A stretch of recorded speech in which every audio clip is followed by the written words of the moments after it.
Centre. स्वागत है आपका यूनिक स्पीच सेंटर के ऑनलाइन क्लासेस में। चलिए ज्यादा देर न करते हुए शुरू करते हैं आज आपकी अभ्यास 7B का सबसे पहला क्वेश्चन। सबसे पहला क्वेश्चन क्या दिया गया है उधर देखेंगे, वहां पे दिख रहा है क्वेश्चन। अपनी अभ्यास पुस्तिका में एक रेखा खींचिए। अपनी अभ्यास पुस्तिका में एक रेखा खींचिए और अंग्रेजी वर्णमाला के एक छोटे अक्षर का प्रयोग करके उसका नाम लिखिए। क्या करना है, एक रेखा खींचना है। देखिए सबसे पहला क्वेश्चन है 7B का। देखिए एक रेखा खींचते हैं। रेखा किसे कहते हैं? रेखा। ये हो गया रेखा, और इस रेखा का नाम हम लिख देते हैं, छोटे अक्षर का प्रयोग करते हैं। मान लीजिए इस रेखा का नाम ए लिख देते हैं। नाम आप कुछ भी लिख सकते हैं, ABCD, मतलब ए से लेके जेड तक आप किसी भी तरीके से लिख सकते हैं। लेकिन आपके क्वेश्चन में कह रहा है अंग्रेजी वर्णमाला के छोटे अक्षर का प्रयोग करके। तो छोटे अक्षर का प्रयोग किए ए, मतलब इस रेखा का क्या नाम हो गया? ए हो गया। ए हो गया इस रेखा का नाम। अब देखते हैं अगला क्वेश्चन कि अपने आसपास में उपलब्ध वस्तुओं की सहायता से कोई 3 ऐसे उदाहरण दीजिए जिनसे रेखाओं या उनके भाग का बोध होता है। देखिए या तो रेखाएं हो या तो उनके भाग का बोध हो। तो क्या करते हैं, सबसे पहले देखते हैं हमारे आसपास कौन सी ऐसी चीजें होती हैं। तो देखिए हमारे पास अब घर बनता है, घर में क्या लगता है? सरिया लगता है। इंग्लिश में उसको बार बोलते हैं और हिंदी में उसको बोलते हैं छड़। तो सबसे पहले क्या हो जाएगा? छड़। पहला क्षण हो जाएगा, पहला वाला। दूसरा क्या हो जाएगा? दूसरा देखेंगे तार होता है। तार ऐसे सीधा होता है ना, सीधा। वो भी क्या होता है? वो भी एक प्रकार से हमारे लिए रेखा का ही काम करता है। तो उसको भी लिखेंगे तार। वायर भी लिख सकते हैं, तार। ये हो गया। और क्या होता है? कहीं हैंगर देखते हैं, डंडा देखते हैं हम लोग, डंडा स्टिक देखते हैं, तो उसको भी लिख सकते हैं डंडा। डंडा को छड़ी बोलते हैं, छड़ी हो गया।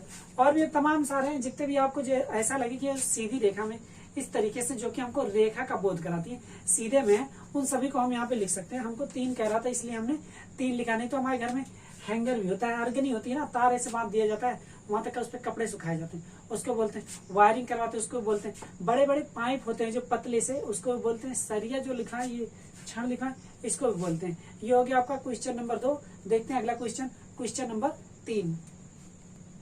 हाँ, तो कह रहा है कि रेखा और किरण में अंतर चित्र खींचकर स्पष्ट करें। तो एक चीज ध्यान से देखिए, ये जो वीडियो बना रहे हैं इसमें रेखा और किरण आपको बहुत ही अच्छे से समझ में आने वाला। तो सबसे पहले हम बनाएंगे रेखा, उसके बाद बनाएंगे किरण। तो देखिए लिखते हैं रेखा। देखेंगे रेखा किसे कहते हैं और किरण किसे कहते हैं, इसमें अंतर क्या है। फिर इसी के नीचे लिखते हैं किरण। देखिए रेखा, सबसे पहले रेखा देखेंगे। रेखा होता क्या है कि कोई भी ऐसी लाइन जो दोनों तरफ बढ़ती चली जाए, मतलब दोनों तरफ एरो हो, उसका कोई मतलब कोई भी प्रेजेंट ना हो कि यहाँ पे समाप्त हो जाए, कोई भी एंड ना हो।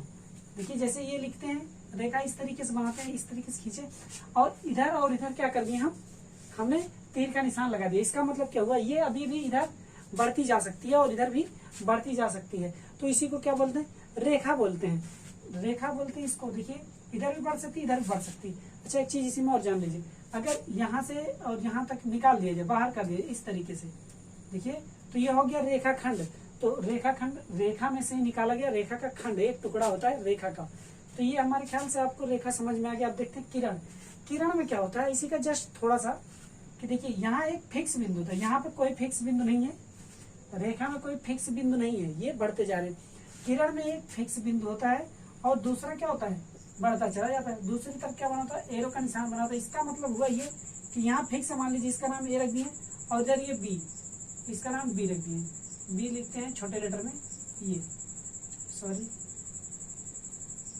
बी लिख दिए।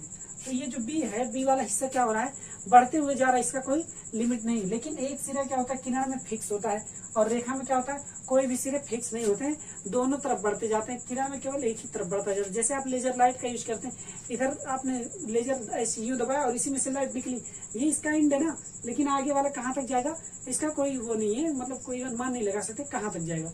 ये हो गया आपका क्वेश्चन नंबर 3। नेक्स्ट देखते हैं क्वेश्चन नंबर 4।